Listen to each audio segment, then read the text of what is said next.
100 احادیث صحیح بخاری سے انتخاب۔ الحمدللہ رب العالمین والصلاة والسلام علی رسولہ الکریم، اما بعد۔ ایک مسلمان کو اپنی دنیا اور آخرت سنوارنے کے لیے جہاں قرآن مجید کا علم حاصل کرنا ضروری ہے، وہاں احادیث رسول صلی اللہ علیہ وسلم کا علم حاصل کرنا بھی ضروری ہے۔ احادیث رسول صلی اللہ علیہ وسلم کو یاد کرنے اور اس کو آگے پہنچانے والے کے لیے رسول اللہ صلی اللہ علیہ وسلم نے خوشخبری سنائی ہے۔ آپ نے فرمایا، اللہ اس آدمی کو تر و تازہ رکھے جس نے ہم سے حدیث سنی اور اسے جوں کا توں آگے پہنچا دیا، کیونکہ اکثر وہ لوگ جن کو حدیث پہنچائی گئی ہو وہ سننے والوں سے زیادہ یاد رکھنے والے ہوتے ہیں۔ یعنی سنانے والے بعضوں کا سنا کے چلے جاتے ہیں، لیکن جو سننے والے ہیں وہ اس کو اور زیادہ بہتر طور پر سمجھ لیتے ہیں اور اس پر عمل کر لیتے ہیں۔ تو اس لیے آگے آگے پہنچاتے رہنا چاہیے بات کو۔ تو عوام الناس کی آسانی اور رسول اللہ صلی اللہ علیہ وسلم کی اس خوشخبری کا مستحق بننے کے لیے زیر نظر کتابچے میں صحیح بخاری سے مختلف شعبہ زندگی سے متعلق احکام و مسائل پر مبنی احادیث کا انتخاب کیا گیا ہے۔ یاد رہے، صحیح بخاری قرآن مجید کے بعد صحیح ترین کتاب ہے۔ دعا ہے کہ اللہ تعالی ہم سب کو ان احادیث کو یاد کرنے، سمجھنے، عمل کرنے اور آگے پہنچانے کی توفیق عطا کرے۔ پہلی حدیث ہے، میں حدیث کہلواؤں گی، آپ پیچھے پڑھیے تاکہ آپ بھی ادا کر پائیں۔ نیت کی اہمیت۔ حدیث نمبر 1 ہے، عن عمر بن الخطاب رضی اللہ عنہ علی المنبر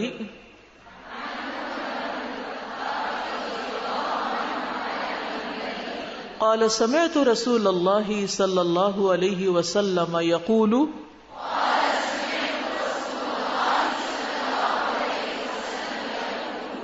انما الاعمال بالنیات وانما لکل امرئ ما نوى۔ یہ کتاب بدء الوحی سے ہے، پہلی حدیث ہے صحیح بخاری کی۔ عمر بن خطاب رضی اللہ عنہ نے ممبر پر کہا، یعنی سب کے سامنے مجمع میں کہا، میں نے رسول اللہ صلی اللہ علیہ وسلم کو فرماتے ہوئے سنا، بے شک اعمال کا دار و مدار نیتوں پر ہے، نیتوں، اور بے شک ہر انسان کے لیے وہی ہے جس کی اس نے نیت کی۔ اس حدیث کا بقیہ حصہ جو ہے طوالت کی وجہ سے چھوڑ دیا گیا۔ فمن کانت ہجرتہ الی دنیا یصیبھا او الی امرأۃ ینکحھا فہجرتہ الی ما ہاجر الیہ۔ تو جس نے دنیا حاصل کرنے کے لیے ہجرت کی اسے وہی ملے گی، یا کسی عورت کے لیے کہ اس سے نکاح کر لے تو اس کی ہجرت اسی کی طرف ہے جس کی طرف اس نے ہجرت کی۔ یعنی جس چیز کا ارادہ کرو گے، جو چاہو گے، اجر بھی اسی کے مطابق ملے گا۔ یہ حدیث ہمارے دین کی ایک بہت اہم تعلیمات میں سے ہے۔ یہ دین کی اصل ہے، بنیاد ہے، دین کے اصولوں کی اصل میں سے ہے، اور یہ ہر موضوع میں داخل ہے، ہر چیز میں۔ یہ مسلمانوں کے افراد میں سے کسی بھی فرد کے عمل میں داخل ہے۔ اس کا تعلق ہر شخص سے ہے، ہر شخص سے، چاہے کوئی عالم ہو یا جاہل ہو، بڑا ہو یا چھوٹا ہو، مرد ہو یا عورت ہو، خواہ اس کا مقصد اللہ کی رضا کا حصول ہو یا دنیاوی غرض کا حصول۔ اور انسان کے اپنے ارادے اور مقصد کے حساب سے ہی اس کا عمل ہوتا ہے، یا تو اس کو اس کا اجر و ثواب ملتا ہے یا اس کو سزا اور عذاب ملتا ہے۔ عراقی کہتے ہیں کہ یہ حدیث اسلام کے قواعد میں سے ایک قاعدہ ہے، یہاں تک کہا گیا کہ یہ علم کا ایک تہائی حصہ ہے۔ یہ کیا ہے؟ علم کا ایک تہائی حصہ۔ امام شافعی اور امام احمد کہتے ہیں یہ اسلام کا ایک تہائی حصہ ہے، یہ حدیث اسلام کا ایک تہائی حصہ ہے۔ عبد الرحمن بن مہدی کہتے ہیں جو کوئی بھی کتاب تصنیف کرنے کا ارادہ کرے، یعنی کوئی بھی کتاب لکھے، تو اسے چاہیے کہ اسی حدیث سے ابتدا کرے، یعنی جب بھی آپ پڑھانے لگیں تو آغاز میں سب کو اس حدیث کی یاد دہانی کروائیں۔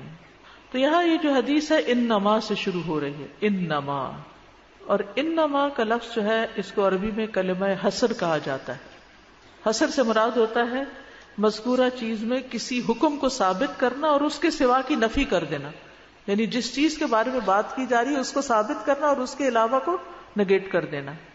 جب آپ کہتے ہیں مثلا زید کھڑا ہے تو اس میں کوئی حصر نہیں، ہو سکتا ہے کوئی اور بھی ساتھ کھڑا ہو، لیکن جب آپ کہتے ہیں کہ انما زید قائم تو اس کا مطلب ہوتا ہے صرف زید کھڑا ہے اور کوئی نہیں کھڑا. تو حسر کا کیا معنی؟ صرف کے معنی. تو انما یقینی طور پر صرف، اور اعمال جو ہے وہ عمل کی جمع ہے، انما الاعمال. اور عمل میں دل کے اعمال، زبان کے اعمال اور جسم کے اعمال شامل ہیں. اور یہ جملہ اعمال کی سب اقسام کو شامل ہے، یعنی قلبی اعمال، نطقی اعمال، اعضاء کے اعمال. یعنی عمل جو ہے وہ صرف ہاتھ پاؤں کا ایکشن نہیں ہے، دل کے ایکشن بھی ہیں، زبان کے بھی ہیں اور عمل کے بھی. دل میں جیسے ایمان ہے، توکل ہے، اللہ کی طرف رجوع ہے، اللہ کی خشیت ہے، اللہ کی محبت وغیرہ. نطقی اعمال زبان کے اعمال ہیں، اقوال ہیں. اعضاء کے اعمال جیسے آنکھ، کان، ہاتھ، پاؤں اور اس کے علاوہ جو بھی ہمارے اعضاء ہیں. اور نیات جو ہے یہ نیت کی جمع ہے. نیت کا مطلب ہوتا ہے قصد، ارادہ. نیت کا کیا معنی ہے؟ قصد اور ارادہ. یہ اب یاد رکھیے گا. ہم نیت نیت لفظ اتنا بولتے ہیں کہ ہمیں بعض اوقات یہ بھی بھول جاتا ہے کہ نیت کیا ہوتی ہے. تو نیت کیا ہوتا ہے؟ کسی کام کا ارادہ اور قصد کرنا. اور شرعی اصطلاح میں اچھی نیت سے مراد اللہ کا تقرب حاصل کرنے کے لیے عبادت کے کسی کام کا ارادہ کرنا، عزم کرنا. اور نیت کا جو موقع محل ہے وہ دل ہے. نیت دل کا عمل ہے مگر اعضاء کے ساتھ اس کا تعلق ہے. جیسے دل کا تعلق سارے اعضاء کے ساتھ ہے. کیا خیال ہے؟ ہم جب بولتے ہیں تو اس کے پیچھے ہمارے دل کا ارادہ شامل ہوتا ہے، پسند ناپسند جھلکتی ہے اس میں سے. اسی طرح کھاتے وقت بھی ہمارا دل شامل ہوتا ہے اس میں یا نہیں؟ جس چیز کو دل کر رہا ہوتا ہے وہ کھاتے، دل نہ کر رہا تو ہم نہیں کھاتے. دل نہ چاہے تو آپ اٹھ کے یہاں سے وہاں نہیں جاتے. تو ہر چیز میں دل شامل ہوتا ہے. اور نیت کا محل کا مطلب جگہ، نیت کا مقام دل ہے. اور علماء کے کلام میں نیت دو معنوں پر بولا جاتا ہے. نمبر ایک، جس کے لیے عمل کیا جائے، اللہ کے لیے کیا یا بندوں کے لیے کیا، اس کے لیے نیت کرنا، یعنی کس کے لیے کر رہے ہیں. اور دوسرا ہے کیا کر رہے ہیں. پہلی چیز کیا؟ کس کے لیے، اور کیا، یعنی عمل کے ذریعے سے فرق کرنا مقصود ہے کہ یہ کام اللہ کے لیے کیا گیا ہے یا کسی اور کے لیے. مثلا ہم یہاں پر آئے ہیں، ایک کلاس اٹینڈ کر رہے ہیں، اللہ کے لیے آئے ہیں یا کسی اور مقصد سے آئے ہیں. اور دوسرا یہ ہے کہ کیا کرنے آئے ہیں. تو دونوں چیزوں کا تعلق نیت کے ساتھ ہے، کس کے لیے اور کیا. اور یہ جو ہے وہ انما لکل امرئ ما نویٰ، کہ جس کے لیے عمل کیا گیا ہے اس کی نیت کرنا. تو یہاں دو باتیں ایک لائن میں کہی گئی. نمبر ایک، انما الاعمال بالنیات، اور دوسرا ہے وہ انما لکل امرئ ما نویٰ. دونوں انما سے شروع ہو رہے ہیں. تو دونوں جملوں کے علیحدہ علیحدہ مطلب ہوں گے. پہلا جملہ جو ہے نیت کی ہوئی چیز کے اعتبار سے ہے اور وہ ہے عمل. اور دوسرا جملہ اس اعتبار سے ہے جس کے لیے نیت کی گئی، یعنی جس کے لیے عمل کیا گیا، اللہ یا غیر اللہ. یعنی کیا تو نے یہ عمل اللہ کے لیے کیا یا دنیا کے لیے کیا. تو انما الاعمال بالنیات. سمپل لفظوں میں ابھی دین کو اگر ایک طرف رکھے تو ہم وہی کام کرتے ہیں جس کا ہمارا دل چاہتا ہے، جو ہمارا ارادہ ہوتا ہے ہم وہ کرتے ہیں. اگر اچھے کاموں کو دل چاہ رہا ہے تو پھر اچھی نیت ہے، اور اگر برے کام کر رہے ہیں تو بری نیت. غلط کام کرنے کے لیے بھی تو نیت چاہیے ہوتی ہے، تو وہ بری نیت ہو جائے گی. یعنی کام بذات خود اچھا ہو تو وہ نیت بھی اچھی ہوگی اس کی، کہ آپ اس کے لیے آگے بڑھ رہے ہیں، میں یہ کر لوں، یہ کر لوں، وہ کر لوں. جیسے اذان ہوتی ہے تو آپ اٹھ کے نماز پڑھتے ہیں. تو نماز کیا ہے؟ عبادت ہے نا. عبادت کا ایک ذریعہ ہے، طریقہ ہے. تو آپ نے نیت کی کس کی؟ نماز کی، وضو کی، ذکر کی. تو یہ آپ نے ایک اچھی نیت کی، اچھا کام کرنے کی نیت کی. اور دوسرا ہے کس کے لیے نماز پڑھی. قل ان صلاتی و نسکی و محیای و مماتی للہ رب العالمین. تو دو چیزیں ہو گئی نا، ایک کام بھی درست ہو اور اللہ کے لیے بھی ہو. اچھا ہم عام طور پہ کیا کہتے ہیں کہ میری نیت بہت اچھی تھی، کام ٹھیک نہیں ہوتا، لیکن ہم دوسروں کو دھوکہ دیتے ہیں نیت بہت اچھی. ویسے حجاب نہیں پہنتے لیکن ہماری نیت میں کوئی خرابی نہیں. یہ بات کنٹراڈکٹ کرتی ہے. اگر آپ کی نیت اچھی ہے تو آپ کا عمل بھی اچھا ہوتا ہے. نیت تو عمل سے ظاہر ہوتی ہے. ہمارے والد ہمیشہ اس بات کی تکرار کرتے تھے. جب کوئی یہ بہانہ کرتا ہماری نیت یہ نہیں تھی تو کہتے تھے نہیں, نیت جو ہے نا وہ عمل کو ظاہر کرتی. نیت ایک بیج کی طرح, نیت کا لفظ نوا سے ہے. نوا کہتے ہیں گٹلی کو. ان اللہ فالق الحب والنوا. آپ جو بیج ڈالتے ہیں پودا اس کے مطابق نکلتا ہے. آپ کیکر کا بیج ڈالیں گے کیکر نکلے گا, آم کا ڈالیں گے آم نکلے گا. یہ تو نہیں ہو سکتا کہ آپ بیج ڈالیں کیکر کا اور نکلے آم. تو بہرحال ہر عمل کے لیے نیت کا ہونا لازم ہے. یعنی انسان جو عمل کرتا ہے اس حال میں کہ وہ عقل مند ہے, با اختیار ہے, سمجھدار ہے, تو اس کے لیے ممکن نہیں کہ وہ اس کے پیچھے اس کا کوئی ارادہ شامل نہ ہو. ارادہ ضروری ہوتا ہے. اور ضروری نہیں ہوتا کہ بڑے بڑے ارادے باندھے جائیں, وہ ایک سیکنڈ میں ارادہ بن جاتا ہے. جیسے گاڑی آپ چلا رہے ہوتے ہیں تو ساتھ ساتھ آپ دیکھ رہے ہوتے ہیں کہ کس طرف مجھے اس کو لے کے جانا ہے, کیسے میں نے اس کو رائٹ پہ رکھنا ہے, لیفٹ پہ رکھنا ہے, سامنے کون ہے, پیچھے کون ہے. تو آپ ساتھ ساتھ اپنا ارادہ بدلتے جاتے ہیں. پہلے آپ ایک جگہ پہ چل رہے ہوتے ہیں, پھر آپ تھوڑا سا رائٹ پہ لے لیتے ہیں, پھر آگے جا کے لیفٹ پہ لے لیتے ہیں. جیسے ٹریفک ہوتی ہے تیز یا آہستہ کر لیتے ہیں. تو یہ سارا کام آپ کے کس سے ہو رہا ہے؟ ارادے سے ہو رہا ہے. آپ کا دل اس میں شامل ہے, اور اگر آپ اس سے غافل ہوں گے تو ہوگا ایکسیڈنٹ. تو پہلی بات, ہر عمل کے لیے نیت کا ہونا لازم ہے. عقل مند انسان کو کوئی کام بھی اچھی نیت کے بغیر نہیں کرنا چاہیے. دوسری بات یہ ہے کہ اعمال کی قبولیت کا دار و مدار نیت پر ہے. حتیٰ کہ مومن کھانا پینا اٹھنا بیٹھنا سونا جاگنا جو کرتا ہے, اگر اس میں نیت اس کی اچھی ہوتی ہے تو اس کے مطابق اس کا ثواب کئی گنا زیادہ بڑھ جاتا ہے. تو جو بھی کام آپ کرتے ہیں تو اس کا طریقہ بھی ٹھیک ہو, اور جس کے لیے کیا جا رہا ہے وہ بھی آپ کے ذہن میں ہو. نیت کی وجہ سے لوگوں کے اجر میں فرق آئے گا. دو لوگ اکٹھے نماز پڑھ رہے ہیں, ایک کی نیت ہے اللہ کی رضا, اور دوسرا یہ کہتا ہے کہ ہائے لوگ دیکھ کے کیا کہیں گے, سنت کے مطابق پڑھ رہی یا نہیں پڑھ رہی, ٹھیک نماز ہو رہی ہے کہ نہیں ہو رہی. تو دیکھنے میں بھلے دوسرے کا طریقہ بڑا ہی اچھا ہو, لیکن اجر زیرو پہ چلا جائے گا اگر اس نے دوسرے لوگوں کو کچھ کرنے کے لیے پڑھی. اور ایک شخص لوگوں سے بے نیاز ہو کر صرف اللہ کی رضا کے لیے پڑھ رہا ہے. تو یہ اہم نقطہ یاد رکھیے کہ نیت کی بنا پر اعمال کے اجر و ثواب میں کمی واقع ہو جاتی ہے. ایک ہی عمل مختلف نیتوں کی بنا پر قبول یا رد ہو جاتا ہے. رسول اللہ صلی اللہ علیہ وسلم نے فرمایا, گھوڑے کے مالک 3 طرح کے لوگ ہوتے ہیں. بعض لوگوں کے لیے وہ باعث اجر و ثواب ہے, بعض کے لیے وہ صرف پردہ ہے, بعض کے لیے بوجھ ہے. جس کے لیے گھوڑا اجر و ثواب کا باعث ہے, یہ وہ شخص ہے جو اللہ کے راستے میں جہاد کی نیت سے اس کو پالتا ہے. آج کے دور میں آپ اپنی گاڑی کی مثال لے سکتے ہیں کہ جس کو آپ خیر کے کاموں میں استعمال کرنے کے لیے خریدتے ہیں. پھر جہاں خوب سبزہ ہوتا ہے, یا فرمایا کسی شاداب جگہ اس کی رسی کو خوب لمبی کر کے باندھتا ہے تاکہ وہ چاروں طرف چر سکے, تو گھوڑا اس سبزے سے یا اس شاداب جگہ سے اپنی رسی میں بندھا ہوا جو بھی کھاتا پیتا ہے, اس کھانے پر مالک کو نیکیاں ملتی ہیں کیونکہ مالک نے اس کو چھوڑا کہ کھا لو. تو گھوڑے والے کو ثواب مل رہا ہے کیونکہ گھوڑا ایک اچھی نیت سے اس نے خریدا تھا اور اس کو اسی وجہ سے کھلا پلا رہا ہے. اور اگر وہ گھوڑا اپنی رسی توڑا کر 1 زغن یا 2 زغن لگائے, یعنی جمپے لگائے, تو اس کی لید, اس کے قدموں کے نشانوں میں بھی مالک کے لیے نیکیاں ہیں. اب گھوڑے کی لید جو ہے وہ ایک ناگوار سی چیز ہوتی ہے نا, وہ بھی تولی جائے گی.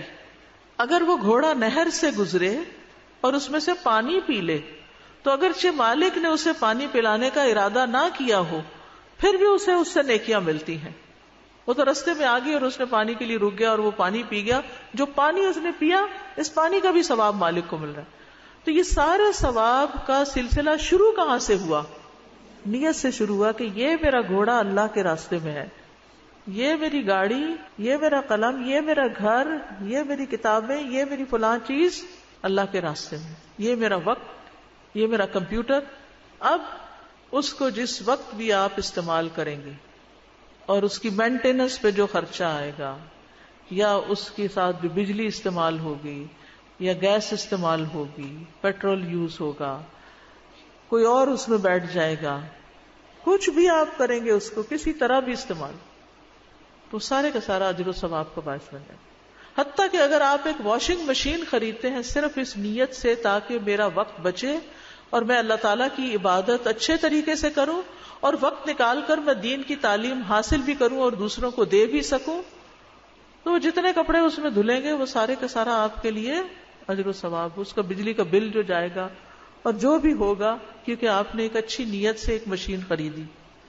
اور ایک یہ کہ وہ چونکہ فلاں نے خرید لی تو مجھے بھی خریدنی ہے، اور اس کے دکھاوے کے لیے اور لوگوں کے اوپر روب جتانے کے لیے کہ میں نے یہ دیکھو لیٹسٹ ماڈل کی خریدی ہے اور ایسا اور ویسا ہے۔ کسی مجلس میں بیٹھ کر ہم بعض اوقات بوسٹنگ کر رہے ہوتے ہیں، تفاخر کر رہے ہوتے ہیں، اس کو کوئی اجر و ثواب نہیں۔ حتیٰ کہ ایک کمفرٹیبل جوتی آپ لیتے ہیں کہ اس میں میں اچھی طرح واک کر سکتی ہوں تاکہ میں فٹ رہوں اور پھر میں زیادہ سے زیادہ اچھی طرح نماز ادا کر سکوں، کیونکہ آپ دیکھیں بہت سے لوگ کرسیوں پہ آ گئے نماز کے لیے۔ اب کرسی پہ نماز کا وہ تو نہیں نا مزہ جو نیچے نماز کا ہے، تو نیچے کیوں پڑھ نہیں سکتے؟ کیونکہ جسم بھاری ہو گئے ہیں، مسل کمزور ہو گئے ہیں، گھٹنے تھک گئے ہیں، انجرڈ ہیں، تو اب نیچے پڑھ ہی نہیں سکتے۔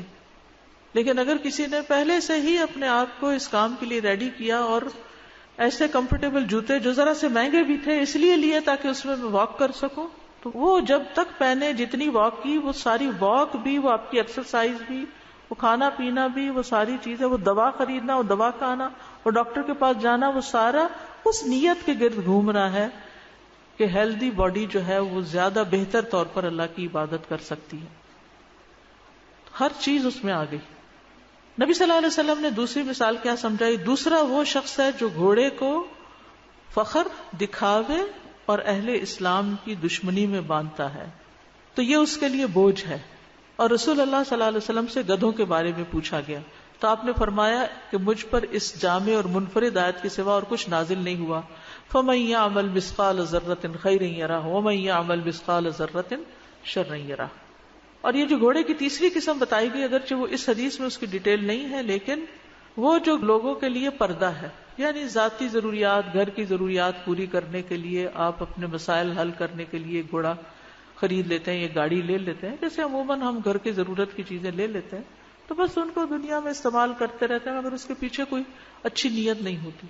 تو اب آپ دیکھیے کہ اگر آپ ایک کپڑا بھی کمفرٹیبل خریدتے ہیں، یا آپ ایک جوتا، یا آپ اپنے کچن کی کوئی چیز، یا آپ اپنے گھر کی کوئی چیز اس نیت سے خریدتے ہیں تاکہ آپ کی زندگی آسان ہو اور آپ اس آسانی کے وقت کو استعمال کر سکیں خیر و برکت بھلائی کے کاموں میں، تو اس سے بھی جو ایک پیسہ بھی آپ نے لگایا وہ اجر و ثواب کا باعث بن جائے گا۔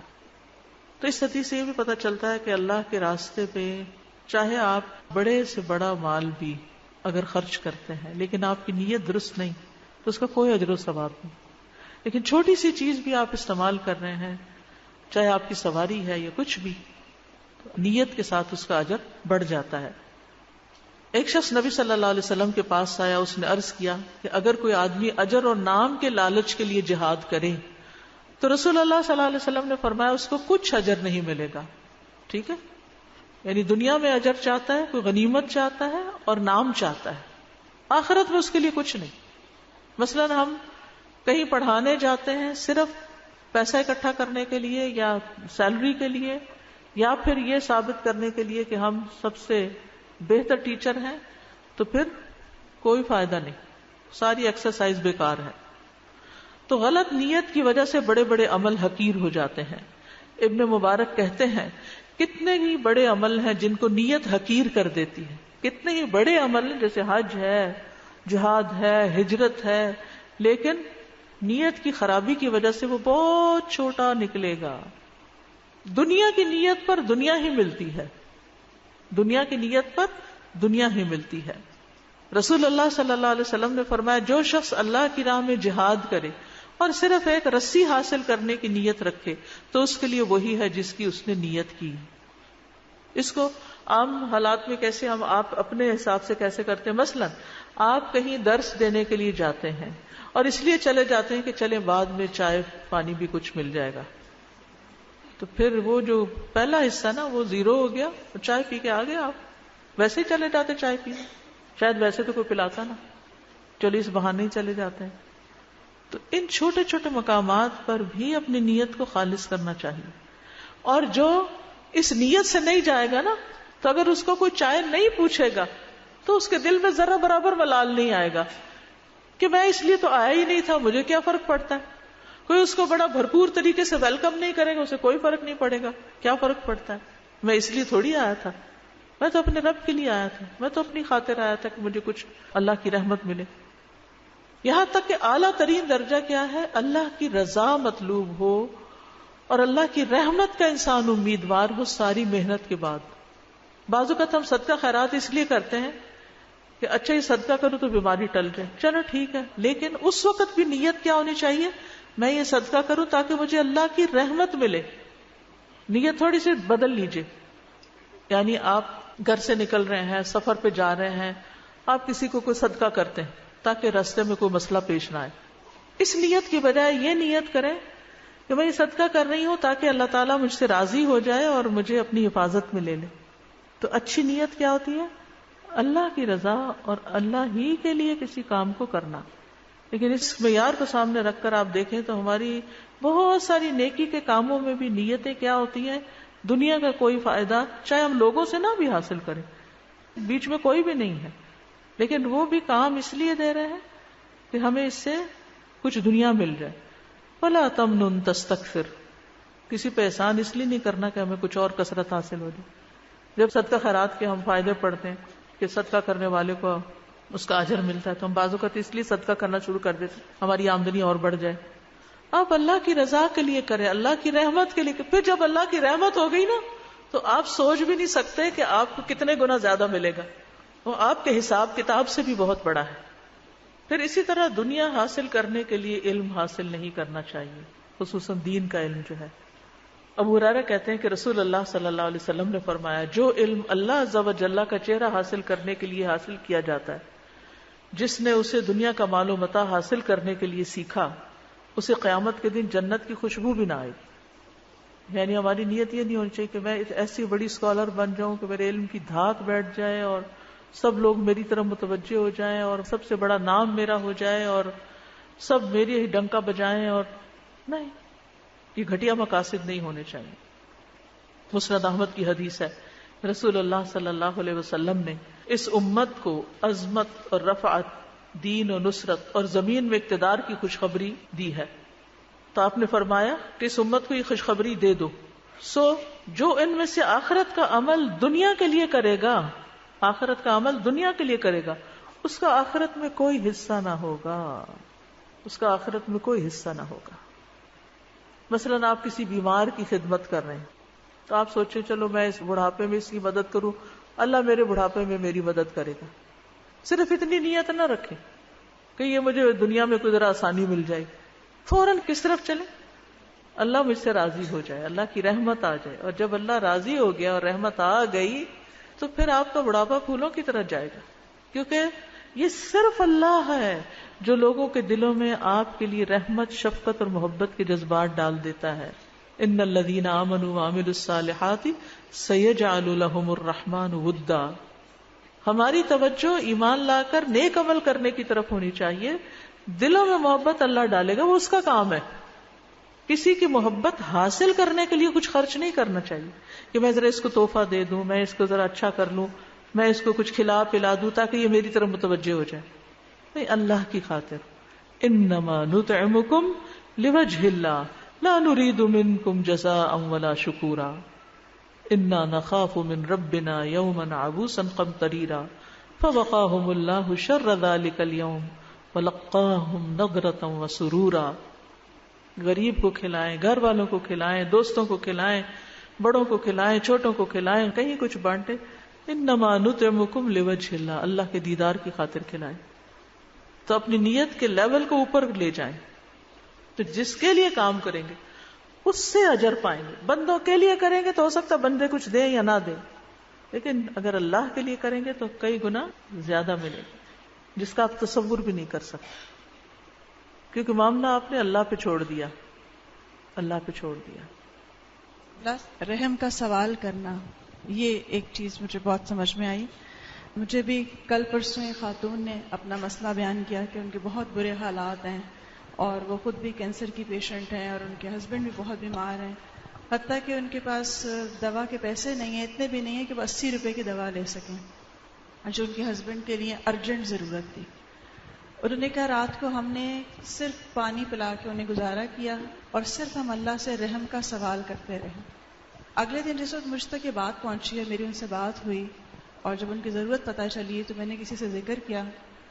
شام ہونے سے پہلے 80 نہیں، 800 نہیں، 8000 نہیں، 80,000 روپے ان کے اکاؤنٹ میں تھے. وجہ کیا تھی کہ کسی نے اپنی زکوٰۃ کہا کہ میں رمضان سے یہ سوچ رہی تھی زکوٰۃ کس کو دوں، اور جب ان تک وہ پہنچے تو اس لمحے سے مجھے بار بار ان کا وہ جملہ یاد آ رہا ہے، ہم ساری رات صرف اللہ سے رحم مانگتے رہے. اور جب مجھے یہ بات اب سمجھ میں آئی کہ جب رحم مانگ لیا تو اس کے بعد کیا رہ گیا کہ اللہ لوگوں کے دلوں میں آپ کے لیے رحم ڈالے. اللہ سبحانہ و تعالیٰ اپنی رحمت سے آپ کی ساری امیدیں پوری کر دے، آپ کی ضروریات پوری کر دے. بالکل، یعنی پھر ہماری توقعات سے بڑھ کر مدد ہوتی ہے. ہمارے دل اور دماغ بہت چھوٹے ہیں، ہم بہت چھوٹی چیزیں مانگنے لگتے ہیں اور نیک عمل کا چھوٹا سا اجر چاہتے ہیں، جبکہ اللہ پہ چھوڑ دے تو پھر آپ دیکھیں کتنا ملتا ہے. استاذہ ایک چھوٹی سی بات سمجھ میں نہیں آئی مجھے. ابھی آپ نے فرمایا کہ جب بھی آپ کوئی کام کرو تو ذہن میں رکھیں اپنی نیت کو، کیونکہ اعمال کے اجر اور ثواب میں فرق پڑ جاتا ہے. تو 2-3 ہفتے پہلے کوئی گھر میں کوئی ایسا ہوا تو ہمیں بہت ارجنٹلی دوسرے شہر جانا پڑا، کیونکہ وہاں پر فیملی کی کوئی ایشوز تھے، وراثت کے مسائل. تو ہم فوراً وہاں پہنچے اور وہاں سیٹلمنٹ ہو گئی اور سب کچھ ہو گیا. اور جب ساری فیملی بیٹھ کے تعریف کر رہی تھی تو ایک دم مجھے خیال آیا کہ میں نے تو ان کے لیے تو نہیں کیا تھا، میں تو اللہ کے لیے آئی. لیکن اب مجھے اس کا مطلب یہ، پھر میں نے فوراً کہا اللہ تعالیٰ میں تو آپ کے لیے آئی تھی. لیکن ابھی یہ بات آپ نے کی ہے کہ کام سے پہلے ذہن میں ہونا چاہیے. افضل یہی ہے کام سے پہلے، لیکن اگر بھول بھی جائیں اور اس وقت یاد آ جائے اور لوگ تعریف کرنے لگے تو اپنا دھیان اللہ کی طرف کر لیں تو یہ بھی ٹھیک ہے. اچھا، اس میں ایک اور بات، کیا ہر لمحے، ہر وقت، ہر بات، ہر چیز بعض اوقات ایسا نہیں. ایک گھوڑا آپ نے لے لیا اللہ کے لیے، اللہ کے راستے کے لیے، اب جو بھی اس میں ہوگا وہ اللہ کے راستے میں لکھا جائے گا. ہر وقت آپ یہ نہیں سوچیں گے اچھا میں اس کو پانی پلا لوں، میں اس کو کھانا کھلا لوں تاکہ اللہ راضی ہو جائے. خیال آئے تو ضرور، لیکن اگر نہ بھی آئے تو جو آپ کی وہ جو میجر بڑی نیت تھی نا، ابتدائی نیت، فنڈامنٹل نیت جو تھی، آپ وہی کافی. استاذہ ایک آپ کا لیکچر سنا تھا جس نے مجھے نیت کو درست کرنے میں بڑی ہیلپ کیا تھا، اور وہ آپ کے والد محترم کی ایک بات تھی جو انہوں نے جب آپ سٹارٹ میں جو تعلیم حاصل کر رہی تھی تو اس کے لیے آپ کا وقت بچانے کے لیے وہ واشنگ مشین لے کے آئے تھے تاکہ وہ ٹائم وہاں پہ بچے اور آپ تعلیم کی طرف جو ہے زیادہ اس میں دیا جائے. تو اس چیز نے میری زندگی کو بالکل ایک ڈفرینٹ اس پہ لے گئی تھی یہ چیز کہ واقعی اگر ہم اپنے سارے دن کی پلاننگ کو اس طریقے سے کریں کہ وہ ہمارے جو زیادہ ٹائم لیتے ہیں کام، ان کو ہم اس طریقے سے آسانی والے طریقے سے کریں تو ہم کتنا کام اپنا اس دین کے کاموں کے لیے وقف کر سکتے ہیں. اور سیکنڈلی کام نیت کرنے سے آسان بھی ہو جاتے ہیں. آپ اللہ کی رضا میں راضی رہنا سیکھ لیتے ہیں، آپ کو ارد گرد کی چیزیں پھر ڈسٹرب بھی نہیں کرتی ہیں کیونکہ وہ آپ اللہ کے لیے کر رہے ہوتے ہیں نا، تو آپ کو وہ سنبھال لیتی ہے آپ کی خالص نیت جب آپ اللہ سے راضی ہیں. اگر نیت درست ہو نا تو انسان کام ڈیلیگیٹ بھی کرتا جاتا ہے، اس سے بھی بڑی آسانی ہوتی. یہ کام اس سے کروا لو، یہ اس سے دے دو، یہ اس کو دے دو، تاکہ ہم اور جو ہماری صلاحیت ہے اس کے مطابق بڑا کام کر سکیں. کیونکہ بعض اوقات ہم یہ کہتے ہیں ہر چیز اپنے کنٹرول میں کرنا چاہتے ہیں، یہ بھی میں کروں، یہ بھی میں کروں، یہ بھی میں کروں، اور دوسروں کو کام سکھاتے نہیں. یہ بھی غلط طریقہ ہے. جب آپ کی نیت اللہ کے لیے کرنا ہے تو ضروری نہیں کہ وہ بہت سارے کام ہو اور بہت بڑا کام ہو. وہ اگر آپ کے حصے میں چھوٹا بھی آ گیا نا اور آپ کی نیت اللہ کے لیے تھی اور آپ نے باقی لوگوں کے اوپر بھی یعنی صدقہ کیا اور ان کو بھی کام لگایا تو ان کا حصہ الدال علی الخیر کفاعلی، وہ بھی آپ کو اجر ملے گا اور جو آپ نے خود کیا وہ بھی ملے گا. حتیٰ کہ اگر آپ مثلا ڈرائیور رکھ لیتے ہیں صرف اس مقصد کے لیے کہ میرا سفر کا جو وقت ہے وہ سارا بھی پڑھائی میں یا سیکھنے سمجھنے میں گزرے تاکہ میں یہ ٹریفک کی اس کی طرف توجہ دینے کی بجائے آپ نے، تو وہ جو پے آپ اس ڈرائیور کو دیں گے وہ بھی آپ کے اجر و ثواب میں چلی جائے گی.